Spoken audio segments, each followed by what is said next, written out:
এক সকালে রাজু তার দাদুর পুরনো ঘরের আলমারি ঘাঁটতে গিয়ে একটা পুরনো মানচিত্র খুঁজে পায়।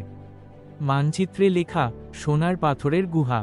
দাদু ছোটবেলায় বলেছিল এই গুহায় একসময় রাজাদের গুপ্তধন লুকানো ছিল, কিন্তু কেউ ফিরে আসেনি আর। কৌতূহল রাজুকে ছাড়ল না। পরদিন একটা ব্যাগ, টর্চ আর দড়ি নিয়ে এসে বেরিয়ে পড়ল জঙ্গলের পথে।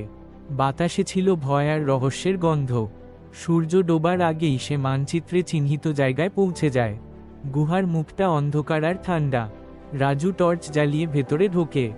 দেয়ালের গায়ে অদ্ভুত নকশা, আর ভেতর থেকে ভেসে আসছে জলের শব্দ। কিছু দূর এগোতেই হঠাৎ মাটির নিচে ফাঁক।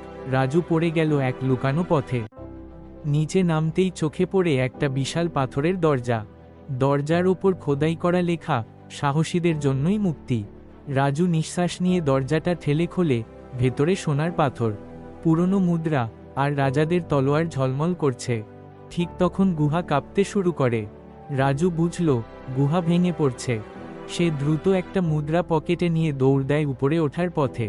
ঘাম আর ধুলায় ভরা মুখ নিয়ে যখন সে আলোয় ফিরে আসে, সূর্য ডুবে গেছে। হাতে সেই সোনার মুদ্রা, প্রমাণ কিংবদন্তিটা সত্যি ছিল। রাজু আকাশের দিকে তাকিয়ে হাসে।